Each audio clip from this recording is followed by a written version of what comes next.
The scream is swallowed by the lake wind and the drone of cicadas outside the open windows. The house on Lake Road is dark except for a rectangle of moonlight on the stairs. A man wakes on the couch to his wife calling from upstairs. He bolts upright, blood pounding, and runs toward the bedroom. In the doorway he meets a shape he will later call a bushy-haired intruder. There's a tangle of arms and shoulders, a lamp skids across the floor, and then the night fractures into a panic that can't be put back together. Bay Village, Ohio, July 4th, 1954. Fireworks will come later, but inside the Sheppard home, celebration has ended in blood. Marilyn lies on the bed, beaten again and again. The room is wrecked, drawers pulled, objects out of place, a wall marked with dark streaks.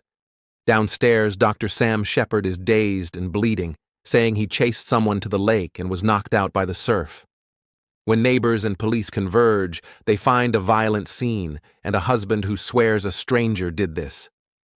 Before the coroner can secure the scene, the story is already slipping out the doors. Hours earlier, the night looked ordinary. The couple had spent the evening with friends down the street, laughing on a quiet holiday weekend. Their little boy slept in a nearby room as Bay Village settled under summer air. Sam stretched out on the sofa and drifted off, while Marilyn went upstairs. Guests walked home under porch lights. Nothing about the slow, domestic fade of the night announced what was coming. Morning turns the house into a crossroads of grief and intrusion. Detectives hunt for forced entry and find none they trust. Missing items are noted: a watch, a ring, a camera, a t-shirt. The questions arrive with the first photographs. How could a man on a nearby couch sleep through the first blows? Why is there so much blood and so little evidence of a break-in? Where is the weapon? In the pauses, you hear the hum of Lake Erie and the rasp of pencils on notepads. The couple's son wakes into a world that will never look the same. Sam's story holds to a straight line. He fell asleep on the couch after a long day that ended with friends for dinner. He woke to Marilyn's cry. He rushed upstairs, fought a man in the doorway, chased him outside, took a second blow by the boathouse, and blacked out. He cannot supply a face, only a silhouette and hair gone wild. He cannot map the exact path on the beach. He cannot explain why nothing obvious gives the intruder away, no footprints that convince, no tool marks that speak louder than doubt. The coroner arrives with certainty that hardens into performance. An inquest is called, and it looks like a play. The room is crowded with reporters. The questions grow sharp and clinical, then theatrical. Why is your shirt stained this way? Why did you not search upstairs first? Why didn't the dog bark? The phrase, bushy-haired intruder, lands on the front page like a target. When Sam hesitates, the hesitation becomes a headline.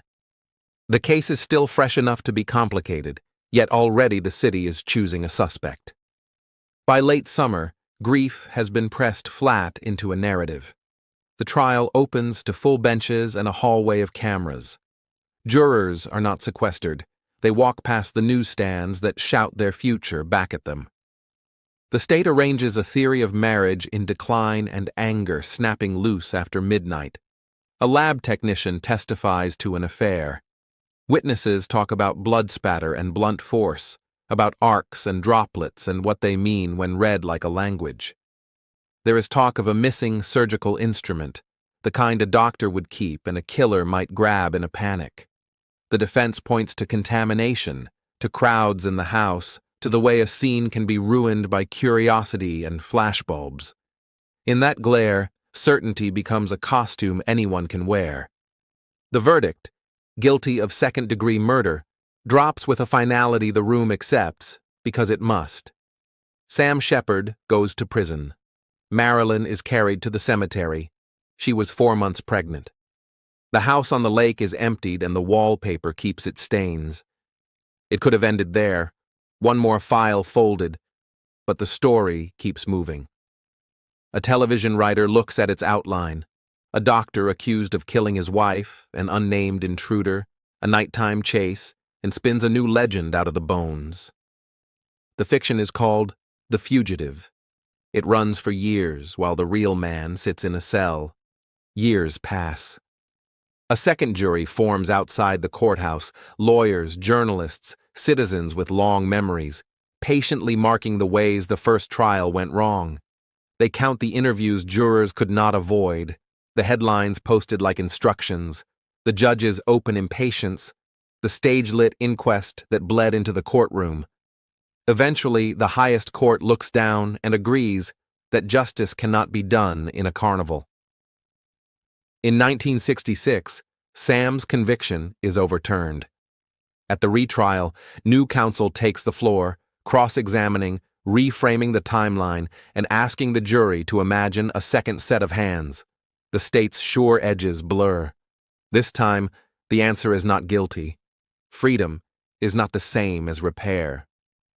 Sam leaves prison to find that the town he once served no longer knows what to do with him, and the life he had is gone.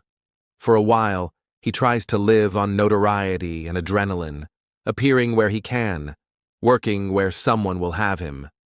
The habits picked up to numb the shame and the noise take their toll. It is grim to watch.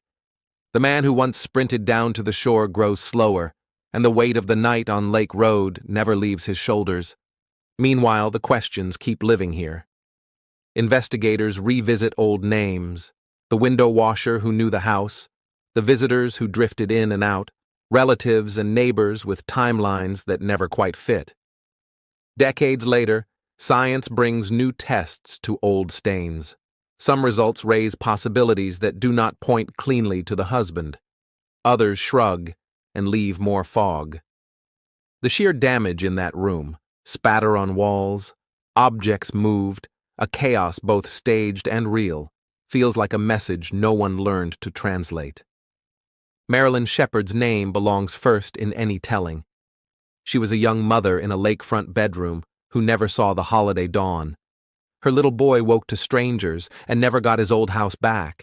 She was the person at the center of a case that turned into a referendum on fairness, press freedom, and the way a community decides what it believes. Her death birthed a national caution that a courtroom under floodlights is not a courtroom at all, and that a verdict shouted over the noise is a verdict always at risk. So we return to the wind through the screen, the rectangle of moonlight, the hurried footfalls on the stairs. We stand in the doorway and feel that cold edge where certainty fails. Maybe there was a stranger with a tangle of hair and a pulse full of violence. Maybe there wasn't.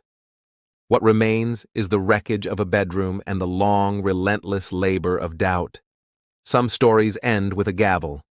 This one ends with a question mark that refuses to sleep. Thank you for listening to The Lantern's Tale. Subscribe for more true stories, if you dare.